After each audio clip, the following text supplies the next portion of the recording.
আজ শেয়ার করছি দুর্দান্ত স্বাদের এক চাইনিজ রেসিপি। আসসালামু আলাইকুম everyone, welcome to Mampi's kitchen. একদম অন্যরকম টেস্টি আর অন্যরকমভাবে আমি করেছি। তো রেসিপিটা ঝটপট দেখে নাও আর তৈরি করে অবশ্যই খেয়েও, একদম অন্যরকম টেস্টি হয়। তো একটা কড়াইয়ে তেল দিয়ে কিছুটা ক্যাপসিকাম আর পাপড়ি করে রাখা পেঁয়াজের টুকরো আমি ভালো করে ভেজে নিচ্ছি।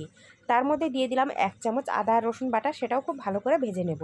আর তার আগে বলে রাখি, তোমরা আমার ইউটিউব চ্যানেলে যদি নতুন বন্ধু হয়ে থাকো প্লিজ চ্যানেলটা সাবস্ক্রাইব করে রাখবে। আর ফেসবুক পেজ থেকে দেখলে পেজটাকে ফলো করে পাশে থাকবে এরকম সুন্দর সুন্দর রেসিপি পাওয়ার জন্য। তো তারপর দিয়ে দিলাম 1 চামচ সয়া সস আর 2 চামচ মতো টমেটো সস, সেটাকেও খুব সুন্দর করে নাড়াচাড়া করে নিচ্ছি। আর এখন আমার গ্যাসের ফ্লেম কিন্তু মিডিয়ামে আছে। তো তারপর আগে থেকে সিদ্ধ করে রেখেছিলাম আমি পাস্তাটা দিয়ে দিচ্ছি। আমি এইরকম শেপের নিয়েছি, তোমরা যেমন খুশি তেমন ডিজাইনে পাস্তাটা তোমরা নিয়ে নিতে পারো। উপর থেকে দিয়ে দিলাম কিছুটা স্বাদ মতো নুন আর দিয়ে দিলাম গোলমরিচ গুঁড়ো, দিয়ে দিলাম অরিগানোটা না চাইলে না দিতে পারো, কোনো অসুবিধা নেই। তারপর দিয়ে দিলাম কিছুটা চিলি ফ্লেক্স। তো তারপর আবারও খুব সুন্দর করে আমি সব কিছু নাড়াচাড়া করে নিচ্ছি। এইভাবে পাস্তা বা ম্যাগি একবার করে খেলে সত্যি বলছি বারবার খেতে মন চাইবে। আর ছোটো ছোটো বাচ্চারা তো পাস্তা, ম্যাগি, চাউমিন এগুলো তো খেতে ভীষণ ভালোবাসে। তো সবসময় একঘেয়েমি না করে একটু টেস্ট পাল্টিয়ে যদি এরকম করে দাও তাহলে কিন্তু তারা খেয়ে নেবে। তো তারপর আমি 2 প্যাকেট ম্যাগি আগে থেকেই কিন্তু সিদ্ধ করে রেখেছিলাম।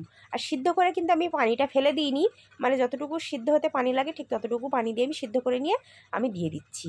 তো আমি ম্যাগি আর পাস্তাটা একত্রে নিয়েই রেসিপিটা বানাচ্ছি। তারপর ম্যাগির ভিতরে যে মশলাটা থাকে আমি সেটা দিয়ে দিচ্ছি।